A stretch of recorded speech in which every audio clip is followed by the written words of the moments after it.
First of all happy Dussehra to all. દશેરાના દિવસે બધાના ઘરે ફાફડા અને જલેબી તો બનતા જ હોય છે. આજે હું તમારી સાથે ઇન્સ્ટન્ટ ફક્ત 10 થી 15 મિનિટમાં જલેબી બનાવવાની રેસીપી લઈને આવી છું. Hello everyone, welcome back to try and taste kitchen.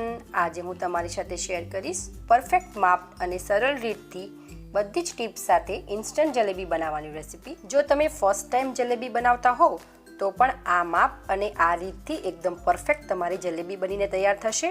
જો તમને રેસીપી પસંદ આવે તો વિડીયોને જરૂરથી લાઇક કરજો, ફ્રેન્ડ્સ, ફેમિલી, રિલેટિવ સાથે શેર કરજો અને મારી ચેનલ ઉપર નવા હોવ, ચેનલને સબસ્ક્રાઈબ ના કરી હોય તો સબસ્ક્રાઈબ કરવાનું ભૂલશો નહીં. સબસ્ક્રાઈબ કરવું એ બિલકુલ જ ફ્રી છે.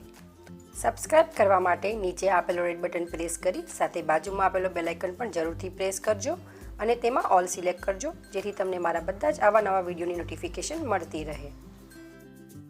ઇન્સ્ટન્ટ જલેબી બનાવવા માટે આપણે એક બાઉલ લઈશું અને બાઉલમાં 1 કપ મેંદો એડ કરશું.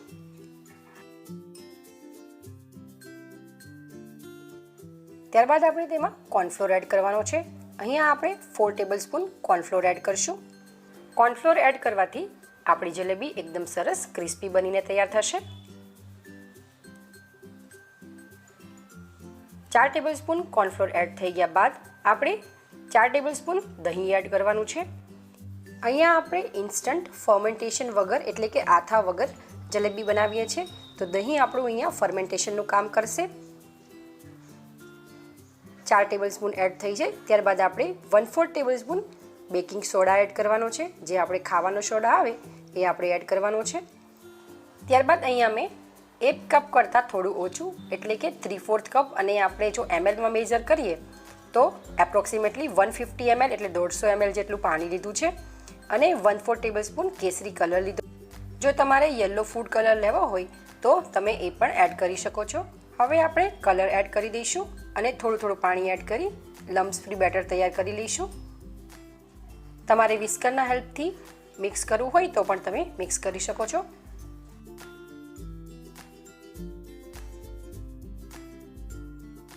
તમે જોઈ શકો છો અહીંયા મેં લમ્સ ફ્રી બેટર તૈયાર કરી લીધું છે અને બેટરને આપણે આ જ રીતે 2 મિનિટ ફેટી લેવાનું છે, જેથી એમાં હવાના કણ ભરાઈ જાય. તમે જોઈ શકો છો બેટરની આ ફ્લોઈંગ કન્સિસ્ટન્સી હોવી જોઈએ. બેટર બહુ પતલું અને વધારે પડતું જાડું પણ ના હોવું જોઈએ. આ એકદમ પરફેક્ટ કન્સિસ્ટન્સી છે જલેબી બનાવવા માટે. હવે આપણે બેટરને કવર કરી દઈશું અને 15 થી 20 મિનિટ સુધી રેસ્ટ કરવા માટે મૂકી દઈશું. બેટર રેસ્ટ થાય છે ત્યાં સુધી આપણે ચાસણી બનાવી દઈશું. તેના માટે અહીંયા મેં 1 કપ સુગર લીધી છે. આપણે જેટલો મેંદો લઈએ એટલા જ કપ સુગર લેવાની છે. તો અહીંયા મેં 1 કપ મેંદો લીધો હતો તો 1 કપ ખાંડ લીધી છે. હવે આપણે જેટલી પણ ખાંડ લઈશું તેનું અડધું પાણી લેવાનું છે. તો અહીંયા મેં અડધો કપ પાણી એડ કર્યું છે. હવે આપણે હાઈ ફ્લેમ ઉપર સુગર ડિઝોલ્વ થાય ત્યાં સુધી બોઇલ કરી લઈશું.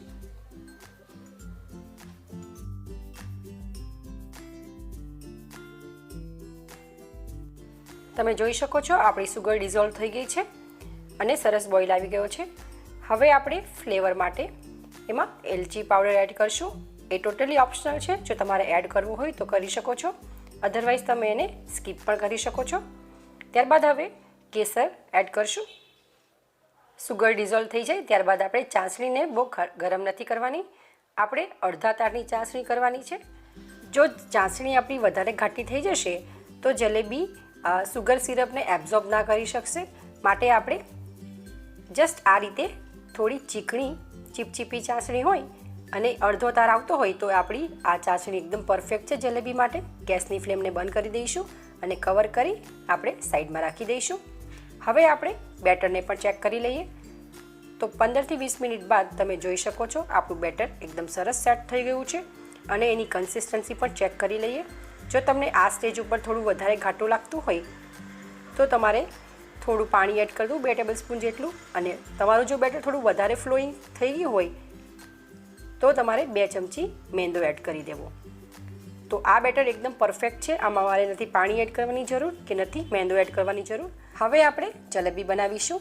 જલેબી બનાવવા માટે તમે અહીંયા આ રીતે માર્કેટમાં મળતી સોસની બોટલને પણ યુઝ કરી શકો છો અને આ રીતેની કોથળી હોય પોલિથીન તમે એને કટ કરીને પણ યુઝ કરી શકો છો. તમારી પાસે પાઇપિંગ બેગ હોય તો તમે એ પણ યુઝ કરી શકો છો, અથવા તો દૂધની પોલિથીન હોય તમે એને પણ યુઝ કરી શકો છો. હું અહીંયા આ સોસની બોટલથી જલેબી બનાવીશ. હવે આપણે બેટરને એક કપમાં ટ્રાન્સફર કરી લઈશું અને બોટલમાં પોર કરી દઈશું.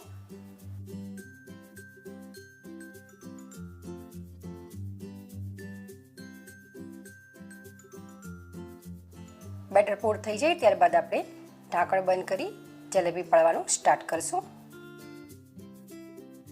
જલેબીને ફ્રાય કરવા માટે મેં ગેસ ઉપર તેલ ઓલરેડી ગરમ કરવા મૂકી દીધું હતું. તેલ આપણું ગરમ થઈ ગયું છે. ગેસની ફ્લેમને મીડિયમ કરી દીધી છે. જલેબીને આપણે મીડિયમ ફ્લેમ ઉપર જ ફ્રાય કરવાની છે. જલેબી ફ્રાય કરતી વખતે તેલનું ટેમ્પરેચર ધ્યાનમાં રાખવું ખૂબ જ જરૂરી છે. જો તેલ વધારે પડતું ગરમ હશે તો જલેબીનો શેપ પરફેક્ટ નહીં બનશે, અને જો પરફેક્ટલી ગરમ ના થયું હશે, ઠંડુ હશે, તો જલેબી આપણી ફ્લેટ થઈ જશે. માટે આપણે તેલનું ટેમ્પરેચર ધ્યાનમાં રાખવું ખૂબ જ જરૂરી છે. અહીંયા આપણે ચેક કરી લીધું છે, આપણું તેલ એકદમ પરફેક્ટલી ગરમ છે. હવે આપણે કેચઅપની બોટલથી આ રીતે રાઉન્ડ શેપની જલેબી તૈયાર કરી લઈએ અને જ્યાંથી આપણે સ્ટાર્ટ કર્યું હતું ત્યાં જ આપણે સર્કલ પૂરું કરી દઈશું. તમે જોઈ શકો છો આપણી જલેબી એકદમ સરસ ફૂલીને ઉપર આવી જાય છે. આ જ રીતે હું બીજી બધી જ જલેબી પાડી લઈશ. આપણે જ્યાંથી સ્ટાર્ટ કરશું ત્યાં જ પૂરું કરશું એટલે જલેબી આપણી ખુલે નહીં. આપણે જલેબીને સાઈડમાં કરતા જઈશું અને આ જ રીતે આપણે બધી જ જલેબી પાડી લઈશું. તમે જોઈ શકો છો એકદમ સરસ રાઉન્ડ આપણી જલેબી બનીને તૈયાર થાય છે. તમે પણ જો આ રીતે બનાવશો, ટિપ્સ ફોલો કરશો તો તમારી જલેબી પણ આવી જ બનીને તૈયાર થશે. જલેબીને આપણે ફ્રાય થવા દઈશું. એની સાઈડને ચેન્જ કરવાની ઉતાવળ ના કરશું. એક બાજુથી એકદમ સરસ ક્રિસ્પી ફ્રાય થઈ જશે ત્યારબાદ જ આપણે એની સાઈડને ચેન્જ કરશું. હવે આપણે જલેબીની સાઈડને ચેન્જ કરશું. તમે જોઈ શકો છો ખૂબ જ સરસ કલર પણ આવ્યો છે અને એકદમ સરસ ફૂલેલી આપણી જલેબી બની છે. તમે પણ જો આ બતાવેલી ટિપ્સનું ધ્યાન રાખશો અને તેલના ટેમ્પરેચરનું ધ્યાન રાખશો તો તમારી જલેબી પણ આવી જ સરસ ફૂલેલી બનીને તૈયાર થશે. જલેબીને બીજી બાજુ પણ ક્રિસ્પી આપણે ફ્રાય કરી લઈશું. ગેસની ફ્લેમને મીડિયમ જ રાખવાની છે. વધુ 1 થી 1.5 મિનિટ બાદ તમે જોઈ શકો છો તેલમાં બબલ્સ પણ ઓછા થઈ ગયા છે અને આપણી જલેબી એકદમ સરસ ક્રિસ્પી ફ્રાય થઈને તૈયાર થઈ ગઈ છે. હવે આપણે જલેબીને તેલમાંથી બહાર કાઢી લઈશું અને તરત જ આપણે સુગર સિરપમાં એડ કરી દેવાની છે. સુગર સિરપ આપણી બહુ વધારે પડતી ગરમ પણ ના હોવી જોઈએ અને બહુ ઠંડુ પણ ના હોવી જોઈએ. સુગર સિરપમાં આપણે જલેબીને એડ કરી દઈશું અને ચીપિયાના મદદથી આપણે આ રીતે જલેબીને ફ્લિપ પણ કરી દઈશું જેથી જલેબીમાં સુગર સિરપ એકદમ સારી રીતે એબ્ઝોર્બ થઈ જાય. જલેબીને આપણે ચાસણીમાં બહુ વધારે વાર નથી રાખવાની. જસ્ટ 15 થી 20 સેકન્ડમાં આપણે જલેબીને કાઢી લઈશું. તો જલેબીએ સુગર સિરપને એકદમ સારી રીતે એબ્ઝોર્બ કરી લીધું છે અને એકદમ રસીલી જ્યુસી આપણી જલેબી બનીને તૈયાર થઈ ગઈ છે. આપણે પ્લેટમાં ટ્રાન્સફર કરી લઈશું. આવી જ રીતે આપણે બધી જ જલેબી બનાવીને તૈયાર કરી લઈશું. તૈયાર જલેબીને તમે રબડી સાથે સર્વ કરી શકો છો. ફક્ત 5 થી 7 મિનિટમાં રબડી કઈ રીતે બનાવી એની રેસીપી પણ મેં તમારા જોડે શેર કરી છે. એની લિંક હું ડિસ્ક્રિપ્શન બોક્સમાં આપી દઈશ, તમે ત્યાંથી ચેક કરી શકો છો. તો બહારથી એકદમ ક્રિસ્પી અને ખાવામાં એકદમ જ્યુસી એવી આપણી જલેબી બનીને તૈયાર છે. તમે પણ એકવાર આ રીતે જરૂરથી બનાવજો અને કેવી બની છે એ તમારા અનુભવ મને કમેન્ટ બોક્સમાં જરૂરથી જણાવજો. જો તમને રેસીપી પસંદ આવી હોય તો વિડીયોને લાઇક જરૂરથી કરજો, ફ્રેન્ડ્સ, ફેમિલી, રિલેટિવ સાથે શેર કરજો અને મારી ચેનલ ઉપર નવા હો, ચેનલને સબસ્ક્રાઈબ ના કરી હોય તો ચેનલને સબસ્ક્રાઈબ જરૂરથી કરજો. સબસ્ક્રાઈબ કરવું એ બિલકુલ જ ફ્રી છે. તો ચલો ફરી મળીશું એક આવી જ નવી રેસીપી સાથે. Thank you for watching my video.